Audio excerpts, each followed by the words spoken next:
Recently I brought a video to you all about the problems that have been happening up in the once wonderful seaside town of Blackpool in Lancashire. And of course that received quite a mixed bag, as one can imagine, in the comment section. This was all because, well, it's not just in Blackpool, but up and down our beloved seaside resorts here in the United Kingdom, many are now being filled up, shall we say, in those hotels with the illegal arrivals on a daily basis. One apparently that the current British government, headed by none other than the Right Honourable Sir Keir Starmer, well, if you remember, he was going to smash the gangs. He couldn't smash an egg, clearly, but the bottom line is he keeps saying this, and then now they're suddenly looking at trying to send people off to Albania, but that backfired. And now they're looking at reinstating something like the Rwanda plan, but it'll never go anywhere, not under this particular government. And as I said, the difficulty now is if you are on holiday, you have to be very careful because you can't relax as much, simply because you truly never know who could be wandering around. Now, you know, people might say this is an alarmist thing. Truly it's not. Let me explain. Morning, lovely to see you, chums. Thank you so much for joining me today, and as ever, nice to have your company. What's fascinating when you go to these wonderful places that I remember as a child, and you know, happy seaside days with sand, trams, theatre shows, and really just the joyous experience of being away from home with your family and literally switching off for the week.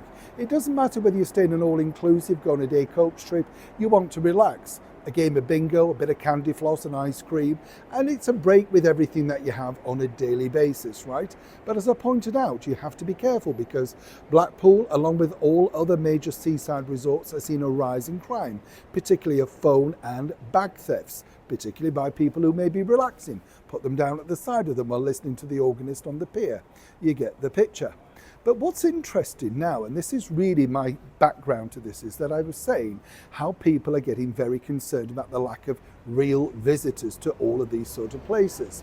And it's interesting to note that Blackpool, which has some of the most spectacular tourist attractions, including the world famous Pleasure Beach, and of course the Blackpool Tower from 1894, both the Queen and Princess Diana visited it. The Queen went up in the lift, apparently thoroughly enjoyed it. And the wonderful splendour of the Victorian architecture of the Winter Gardens, their spectacular stage shows. But what's interesting to note is one major company has now decided to, shall we say, pull away after 15 years. Merlin Entertainments, which is a company that literally has the biggest sort of things like Madame Tussauds here in London, and of course the world famous London Eye, has decided after 15 years to step back and not take so much of a hands-on role.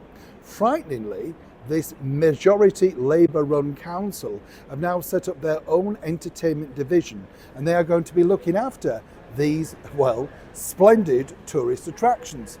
Now, what can possibly go wrong, right? Because not only is the tourist industry really struggling, but now you've got people with zero experience.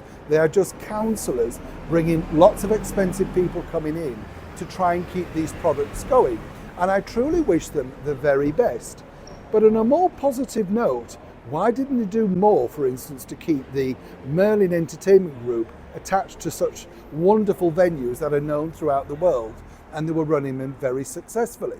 The story goes that, well, it was very expensive and it didn't really leave much leeway to make a profit themselves.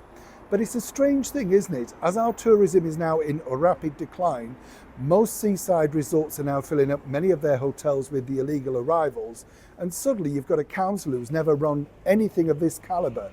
Think of the running of the Blackpool Tower and the famous, of course, Tower Ballroom, home of Strictly Come Dancing, to be left to a council.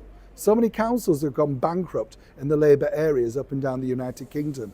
Will this be any different? And should we be saying RIP to what was a wonderful seaside resort? As ever, I'd love to know your thoughts in the comments below. And if you can, please be kind and respectful, like and share. Neil Sean in the very heart of London.